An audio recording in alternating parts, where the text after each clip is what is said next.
nga pikpamja e tregut përgjithshëm. Unë shoh nga pikpamja e përdoruesit të inshurencave. Por pse duhet të rritet? Ka shumë faktor. Domethënë, çdo kompani, siç thash, bën vlerësimin e dëmeve të vitit që ata janë, në bazë të primjeve dhe të parave që ata kanë mbledhur. Se ne gjithë kontribuojmë për të paguar dëmin e dikujt. Mund të jetë edhe joni ose dikush tjetër. Nëse kjo kompani ka mbledhur një shumë të caktuar lekësh dhe ka paguar më shumë se sa ç'ka mbledhur, kjo është e detyruar që në vitin që vjen të rriti çmimet në mënyrë që të jetë me numra pozitiv për humbjen që i ka shkaktuar viti i kaluar. Megjithatë, është tregu i lirë, personi mund veprojë sipas interesave përkatëse. Është i lirë, njerëzit kanë mundësi të blenë, të anullojnë shtetin e Michiganit, siguracionin e automjeteve dhe të shtëpive dhe të pronave në çfarë do lloj kohe, dhe kompanitë e siguracionit, kushdo që ajo qoftë, është e detyruar të rimbursojë çdo klient për ato ditë siguracioni që ai e ka anulluar dhe të mbaj vetëm atë sasi lekësh që ata kanë qenë të siguruar nga kjo kompani. Mu ka ndodhur që edhe për 3 ditë që kalova nga njëra nga tjetra kanë rimbursuar. Është kundra ligjit. Është me ligj, klienti është i mbrojtur që të paguajë siguracionin e mjetit dhe shtëpisë për ditë që ai ka qenë i siguruar, jo për periudha mujore apo vjetore. Një pyetje tjetër, ka të bëjë me të ashtu quajturin kredit. Ka 2 lloj kreditesh që lidhen me kompanitë e sigurime. Një është krediti juaj personal financiar me bankat kur i keni paguar në rregull dhe tjerë me radhë që vlerësohet nga kompanitë bankare dhe kompanitë të tjera, dhe një është krediti për inshurenca. Ç'është krediti për inshurenca? Domethënë rrezikshmëria besoj e individit për kompaninë inshurenca nëse ka bërë më shumë gabime ose. Ju e thatë shumë drejt, ka 2 kredite që janë 2 faktorë shumë të rëndësishëm në botën e siguracioneve, në çmimin e siguracioneve. Një është krediti financiar, i cili në apostrof në 2020 nuk duhet të jetë më faktor për sa i përket çmimit. Krediti financiar i çdo individi nuk duhet të jetë më faktor në vlerësimin e rrezikshmërisë të një shoferi. Fatkeqësisht, kompanitë e siguracioneve kanë gjetur disa mënyra të tjera për të marrë në konsiderat kreditin financiar. Pavarësisht se është kundra ligjit, mbrapa algoritmeve të llogarive që ato bëjnë, gjendet një mënyrë për të marrë në konsiderat edhe sot e kësaj dite krediti financiar.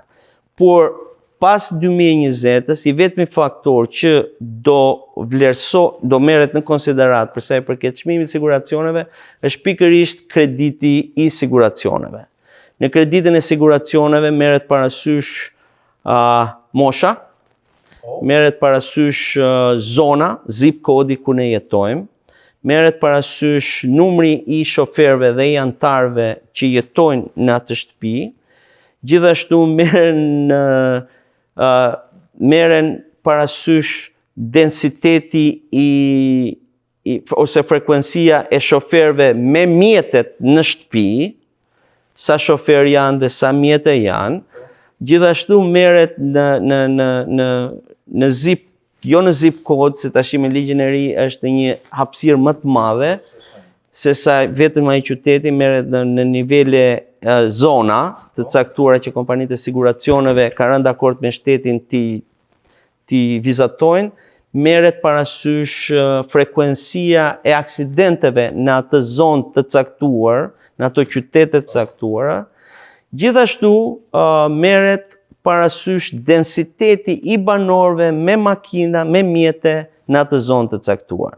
Okej. Po edhe ajo kryesorja pikët që quhen të ashtu quajtur. Sigurisht, mënyra se si ne ngasim makinën është faktor, shpejtësia që ne mund të dënohemi, mund të marrim tiketa, është faktor.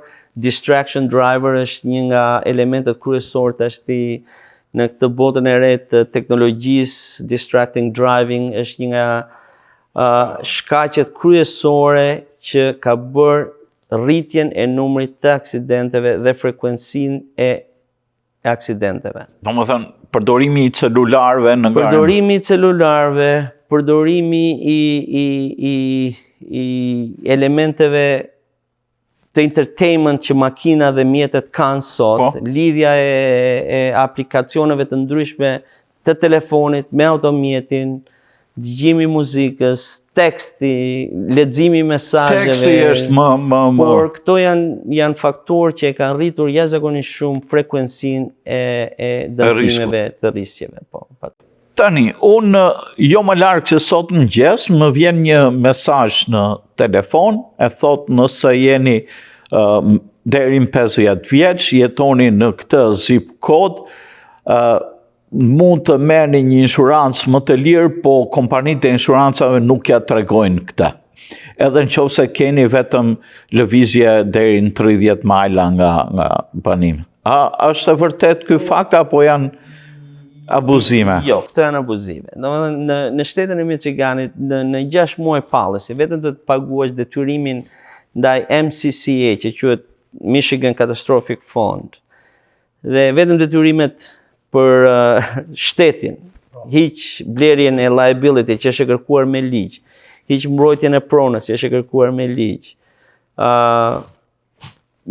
blerja e collision of comprehensive është zgjedhja juaj, vetëm paguimi i këtyre detyrimeve ligjore që shteti i Michiganit ka, çmimi është minimumi te $200 për mjetin më të vogël me rrezikshmërinë më të vogël nga shoferi më i kujdesshëm që mund të jetë. Në këtë mes, sepse janë të shpeshta këto, madje më vinë emaila, po marrë shembull personal për ta bërë, që thotë mund të keni $19 inshurancë në këtë zip code. Këto janë kompani që mbledhin të dhëna. Këto janë kompani që quhen lead vendors. Këto hedhin mesazhe në treg të kësaj natyre. Edhe ti fut të dhënat tua dhe të dhënat e tua personale me ditëlindje, me zip code, me numër telefoni, me email.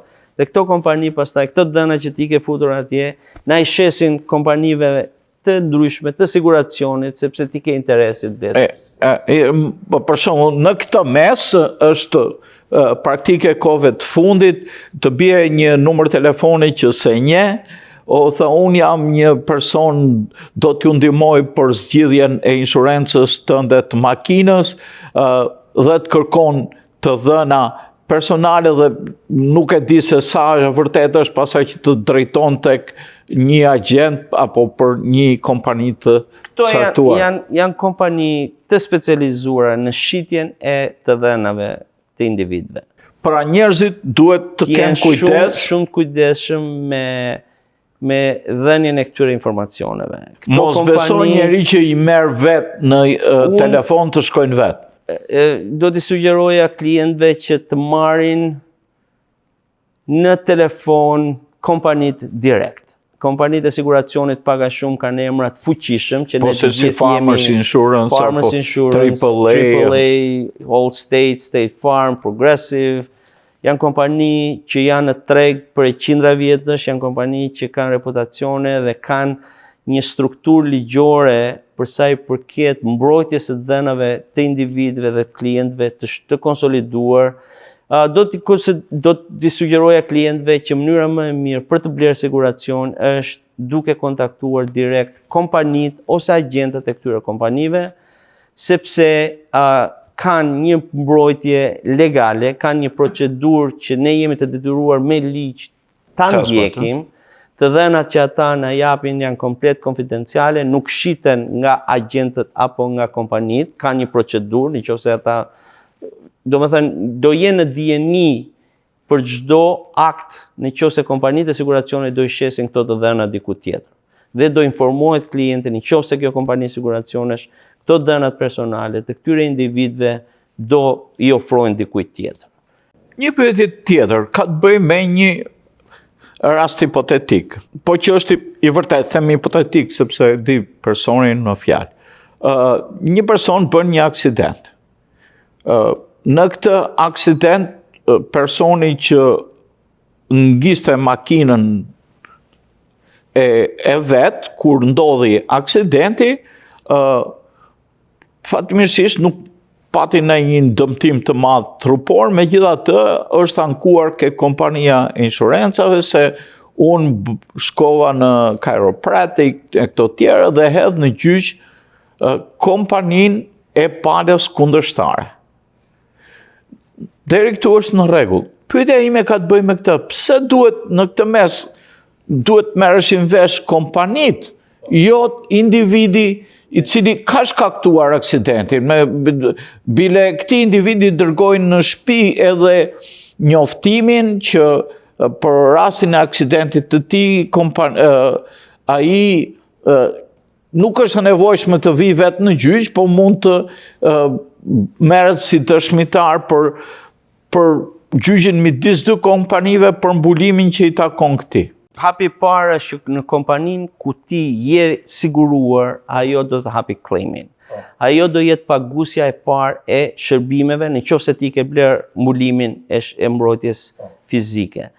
Pastaj, më vonë, kompania e siguracionit, me kompaninë e siguracionit palës tjetër, që mund tjetë me faj apo pa faj, sigurisht që futen në një debat ligjor me njëra tjetrën, kush e kishte fajin dhe vendoset fajtori dhe bëhet një farë kompensimi përse përket dëmit shkaktuar nga kompania nga individi, nga kompania e tij, që është mbrojtur individi. Por në këtë mes njoftohet vetëm individi. Njoftohet individi, njoftohet kompania dhe përfaqësuesit ligjor të kompanive, avokatët e dijave kompanive. Dhe çdo claim, një diçka që është shumë e rëndësishme, për çdo ankesë për dëmtim fizik apo prone të mjetit tënd apo të mjetit tjetër, kompanitë e siguracionit i vën jashtëzakonisht shumë rëndësi dokumentimit të dëmtimeve dhe të raportit kur dëmtimi ndodh. So klientët duhet kenë shumë parasysh kur të marrin në telefon kompaninë e siguracionit. Të vetë, pasi ka ndodhur aksidenti. Pasi ka ndodhur aksidenti, të njoftojnë kompaninë e siguracionit në mënyrën sa më detaje që të jetë e mundur, në mënyrë që të shmangin çdo konflikt ligjor më vonë. Mos pagimin e dëmit nga kompania e tyre, ose mos mundjen e dokumentimit të fajit të dikujt tjetër ndaj tyre.